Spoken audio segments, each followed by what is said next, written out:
True. Nervous. Very, very dreadfully nervous. I had been, and am. But why will you say that I am mad? The disease had sharpened my senses, not destroyed, not dulled them. Above all was the sense of hearing acute. I heard all things in heaven and in the earth. I heard many things in hell. How then am I mad? Hearken and observe how healthily and how calmly I can tell you the whole story. It is impossible to say how first the idea entered my brain, but once conceived, it haunted me day and night. Object there was none. Passion there was none. I loved the old man. He had never wronged me. He had never given me insult. For his gold I had no desire. I think it was his eye. Yes, it was this. One of his eyes resembled that of a vulture, a pale blue eye with a film over it. Whenever it fell upon me, my blood ran cold. And so, by degrees, very gradually, I made up my mind to take the life of the old man, and thus rid myself of the eye forever. Now, this is the point. You fancy me mad. Madmen know nothing. But you should have seen me. You should have seen how wisely I proceeded, with what caution, with what foresight, with what dissimulation I went to work.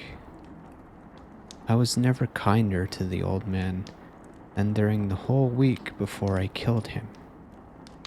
And every night, about midnight, I turned the latch of his door and opened it, oh, so gently.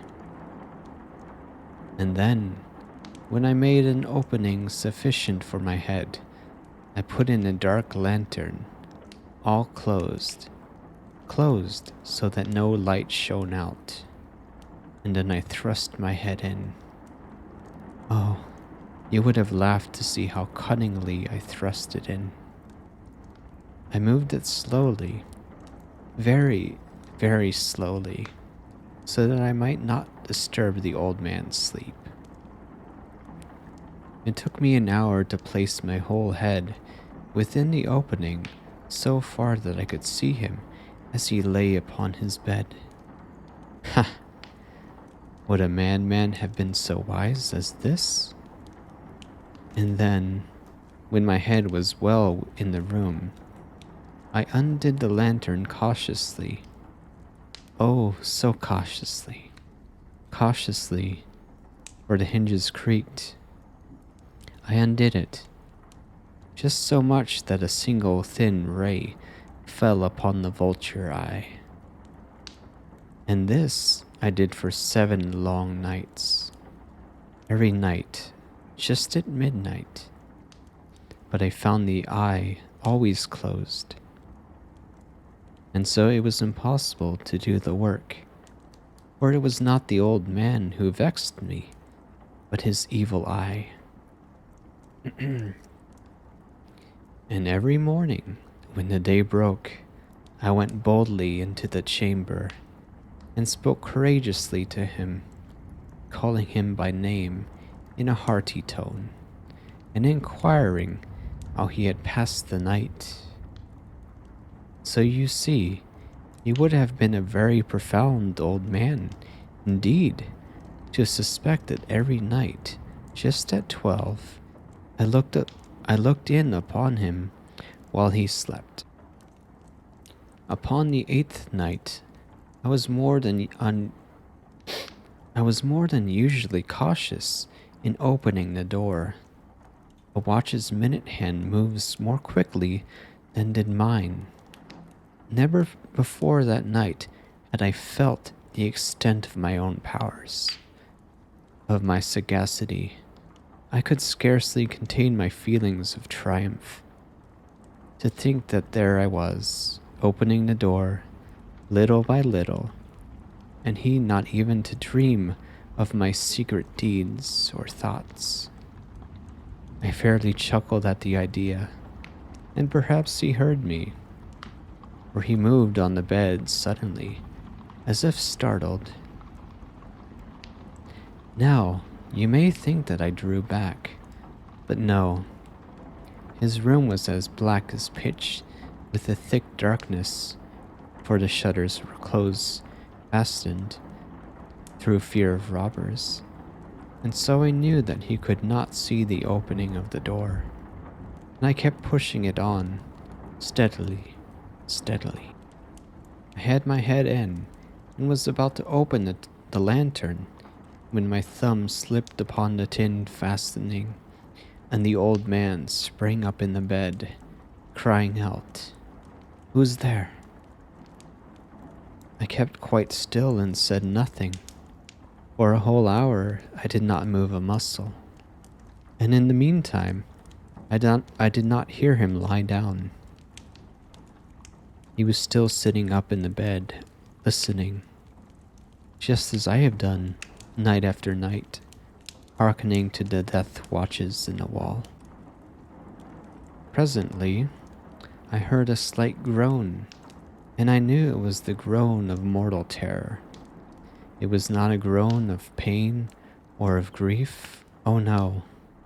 It was the low, stifled sound that arises from the bottom of the soul when overcharged with awe. I knew the sound well.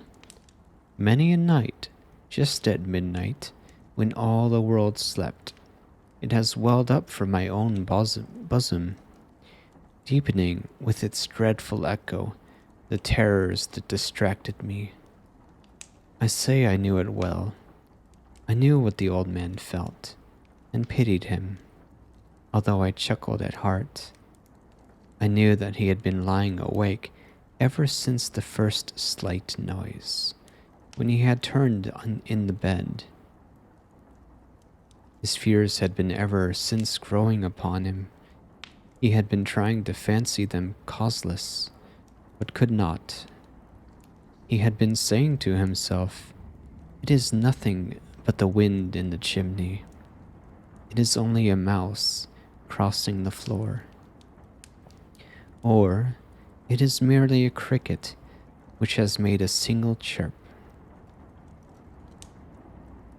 Yes, he has been trying to comfort himself with these suppositions, but he found all in vain. All in vain, because death, in approaching him, had stalked with his black shadow before him and enveloped the victim. And it was the mournful influence of the unperceived shadow that caused him to feel, although he neither saw nor heard, to feel the presence of my head within the room. When I had waited a long time, very patiently, without hearing him lie down, I resolved to open a very, very little crevice in the lantern. So I opened it. You cannot imagine how stealthily, until, at length, a single dim ray, like the thread of the spider, shot from out the crevice and fell upon the vulture eye.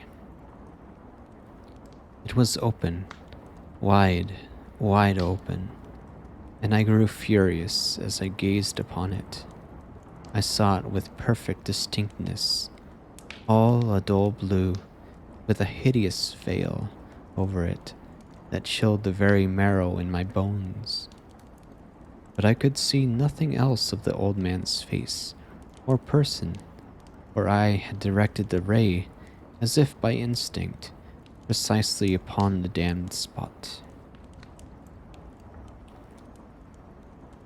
And now, have I not told you that what you mistake for madness is but over acuteness of the senses.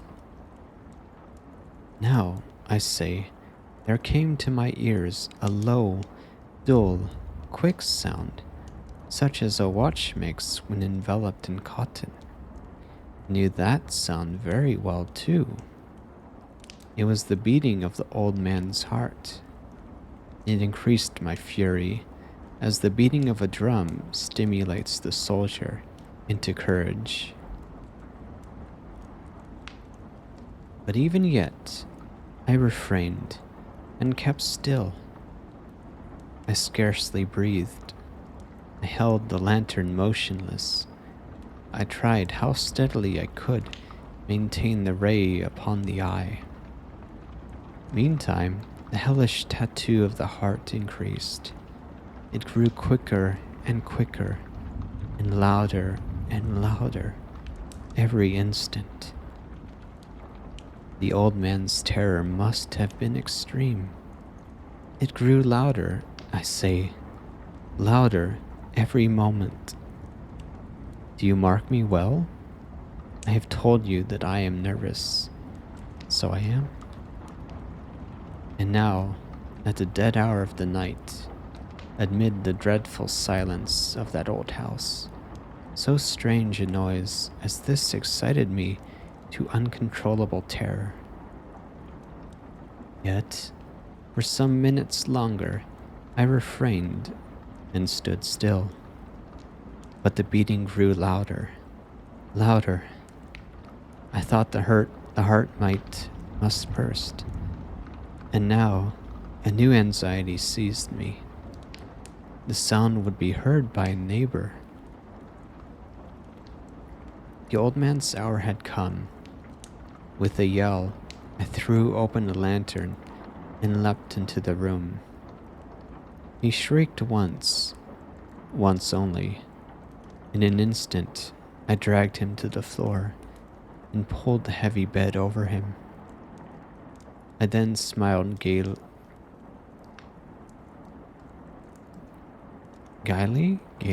to find the deed so far done. But for many minutes, the heart beat on with a muffled sound. This, however, did not vex me. It would not be heard through the wall. At length it ceased. The old man was dead. I removed the bed and examined the corpse. Yes, he was stone dead. I placed my hand upon the heart and held it there many minutes. There was no pulsation. He was stone dead. His eye would trouble me no more.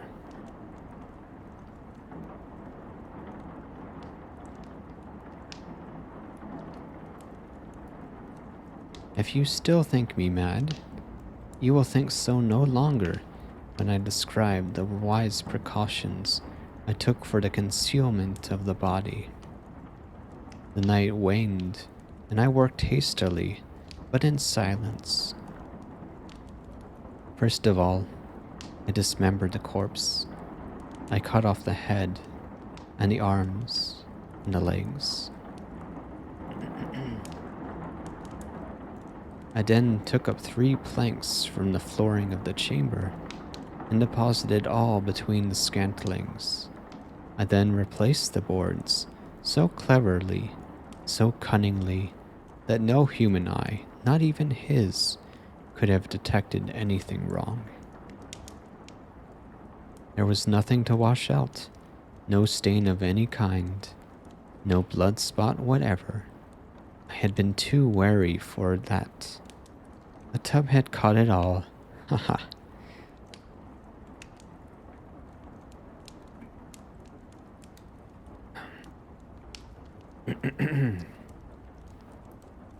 When I had made an end of these labors, it was still 4 o'clock, still dark as midnight. As the bell sounded the hour, there came a knocking at the street door. I went down to open it with a light heart. For what had I now to fear? there entered 3 men who introduced themselves with perfect suavity as officers of the police. A shriek had been heard by a neighbor during the night. Suspicion of foul play had been aroused. Information had been lodged at the police office, and they, the officers, had been deputed to search the premises.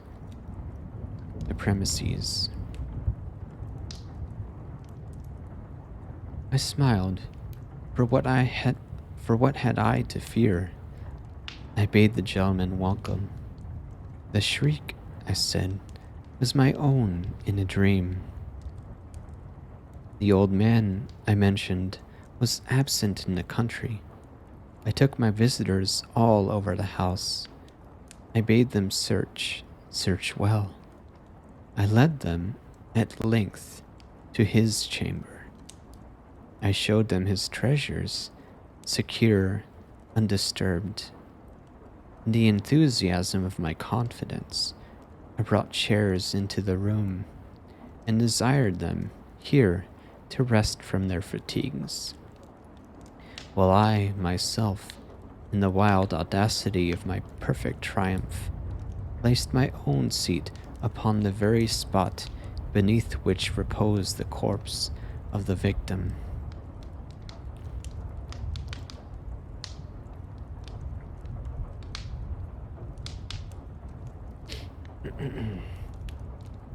The officers were very satisfied. My manner had convinced them. I was singularly at ease. They sat, and while I answered cheerily, they chatted of familiar things. But ere long, I felt myself getting pale and wished them gone.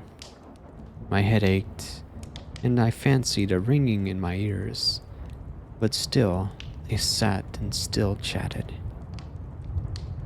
The ringing became more distinct. It continued and became more distinct. I talked more freely to get rid of the feeling, but it continued and gained definitiveness until, at length, I found that the noise was not within my ears. No doubt I now grew very pale, but I talked more fluently and with a heightened voice, yet the sound increased. And what could I do? It was a low, dull, quick sound, much as a sound as a watch makes when enveloped in cotton. I gasped for breath, and yet the officers heard it not. I talked more quickly, more vehemently, but the noise steadily increased. I rose and argued about trifles in a high key and with violent gesticulations. But the noise steadily increased. Why would they not be gone? I paced the floor to and fro with heavy strides, as if excited to fury by the observations of the men. But the noise steadily increased. Oh God, what could I do?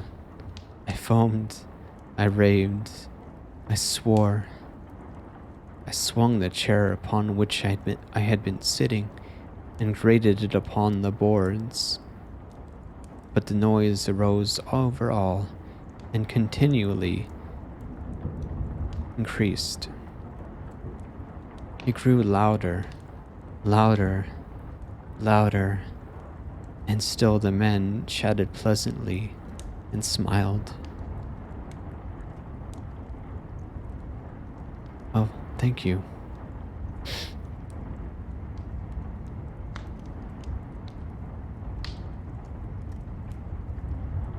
Was it possible they heard not? Almighty God, no, no. They heard, they suspected, they knew. They were making a mockery of my horror. This I thought, and this I think. But anything was better than this agony. Anything was more tolerable than this derision. I could bear those hypocritical smiles no longer. I felt that I must scream or die. And now, again, hark, louder, louder, louder, louder. Villains, I shrieked. Dissemble no more. I admit the deed. Tear up the planks. Here, here. It is the beating of his hideous heart.